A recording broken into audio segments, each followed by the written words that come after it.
Hello friends, मैं हूं Vinita Sharma. NCERT geography का चैप्टर 3 लेकर, जिसका नाम है पृथ्वी की गतियाँ। पहला और दूसरा चैप्टर हमने आपको पढ़ा दिया है। पहला चैप्टर था सौरमंडल में पृथ्वी, दूसरा चैप्टर था अक्षांश का देशांतर। उसके बारे में मैंने आपको बता चुकी हूँ मैं। आज हम पढ़ेंगे पृथ्वी की गति। पृथ्वी की गति दो प्रकार की होती है। मतलब पृथ्वी की गति को हम दो प्रकार से जानते हैं। एक तो होता है पृथ्वी अपने अक्ष पर घूमती है, यानी अपने ही अक्ष पर हमेशा घूमती रहती है। एक होता है पृथ्वी अपने कक्ष पर घूमती है, यानी जो हमेशा सूर्य का चक्कर लगाती रहती है, उसको हम कहते हैं पृथ्वी अपने कक्ष पर घूमती है। ठीक है। जब पृथ्वी अपने अक्ष पर घूमती है, उसको घूमने को हम बोलते हैं घूर्णन। और जो पृथ्वी अपने कक्ष पर घूमती है, उसको हम कहते हैं परिक्रमण। ठीक है।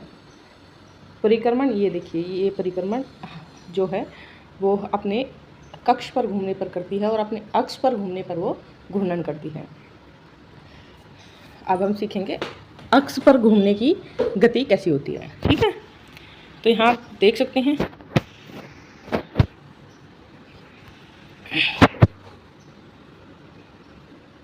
पृथ्वी थोड़ी झुकी हुई है अपने अक्ष पर, यानी 66 डिग्री वो थोड़ा हाथ झुकी हुई है। तो हमारी पृथ्वी पर सूर्य का प्रकाश पड़ता है तो थोड़ा पूर्व की तरफ भी जाता है, मतलब वो झुकी हुई होने के कारण सीधा सीधा ना होके थोड़ा ये कोन टाइप में चला जाता है। ठीक है। तो घूर्णन करती है तो उससे हमें दिन और रात का पता चलता है। हमारी पृथ्वी जब घूमती है तो उसका एक चक्कर 24 घंटे में पूरा होता है। 12 घंटे का दिन, 12 घंटे की रात। ठीक है। और जैसे जैसे वो घूमती है उसी प्रकार समय का पता लगता रहता है। जहाँ जहाँ सूर्य की किरणें पड़ती हैं वहाँ वहाँ दिन होता है, और जहाँ जहाँ सूर्य की किरणें नहीं जाती हैं वहाँ पर अंधेरा होता है। इधर सूर्य का प्रकाश पड़ रहा है तो इधर दिन है, और इधर सूर्य का प्रकाश नहीं जा रहा है तो इधर रात है। ठीक है। नवा, इससे हमारे दैनिक गति का हमें पता चलता है।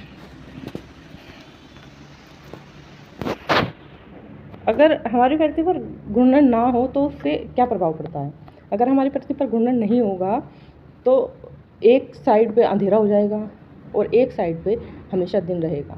जहाँ पे हमेशा दिन रहेगा वहाँ पर बहुत ज़्यादा गर्मी हो जाएगी, सारा जल जाएंगे, गर्मी के कारण सूखा पड़ जाएगा, तो हमेशा वहाँ गर्मी रहेगी।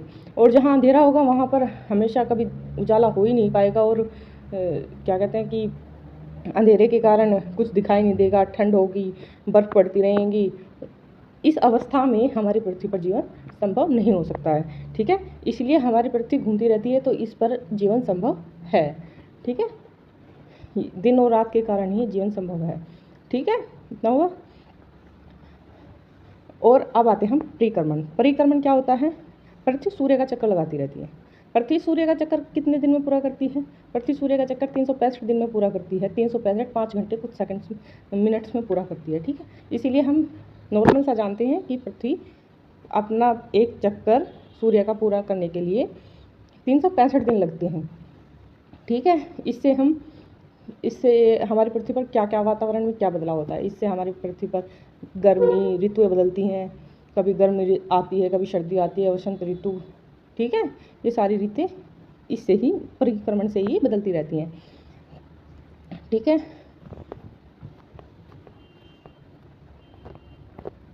4 वर्षों में प्रत्येक 6 घंटे को मिलाकर 24 घंटे हो जाते हैं, यानी कि जब 4 वर्षों में 6 घंटे मिलते हैं तो वो 24 घंटे हो जाते हैं। इसीलिए 4 वर्षों के बाद हमारा एक लीप वर्ष होता है, यानी एक दिन बढ़ जाता है, उसको हम कहते हैं 366 दिन। अगर हम कैलेंडर में देखें तो हमारी 3 साल तक तो हमारी फरवरी होती है 28 दिन की, और जब हमारा लीप वर्ष यानी 366 दिन का होता है तब हमारी फरवरी में हम एक 29 फरवरी जोड़ते हैं।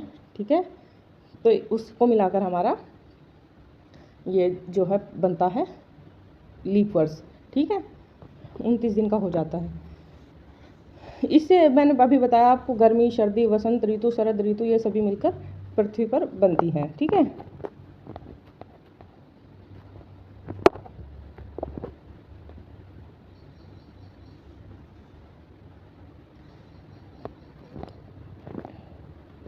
और अब हमारी पृथ्वी पर 21 जून को सबसे ज़्यादा लंबा दिन होता है।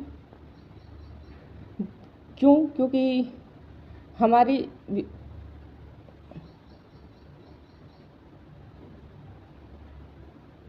जिन क्षेत्रों में सबसे लंबा दिन होता है ना, उन क्षेत्रों के अपोजिट सबसे छोटा दिन होता है, लंबी रात होती है। ठीक है, जहाँ पे 21 जून को सबसे लंबा दिन होगा उसके अपोजिट रात लंबी होगी, दिन छोटा होगा। ठीक है, 21 जून को इंडिया में सबसे बड़ा दिन कहा जाता है, क्योंकि यहाँ पर सूर्य की किरणें ज़्यादा होती हैं तो ज़्यादा बड़ा दिन होता है। ठीक है, इसके अपोजिट दूसरी जगहों पर दिन छोटा हो जाता है, रात बड़ी हो जाती है। ठीक है, उत्तर अनायात इसको कहा जाता है। 22 दिसंबर को दक्षिणी ध्रुव के से सूर्य की झुके होने के कारण मकर रेखा पर सीधी किरणें पड़ती हैं। तो 22 दिसंबर को जो है दक्षिणी ध्रुव की तरफ जो है दिन बड़ा होगा, और इंडिया में सबसे छोटा दिन 22 दिसंबर को ही कहा जाता है। मैं आपको देशों के माध्यम से बता रही हूँ, तो इसीलिए दक्षिण अनायात इसको कहा जाता है। उत्तर अनायात जो है 21 जून को कहा जाता है, और दक्षिण अनायात जो है 22 दिसंबर को कहा जाता है।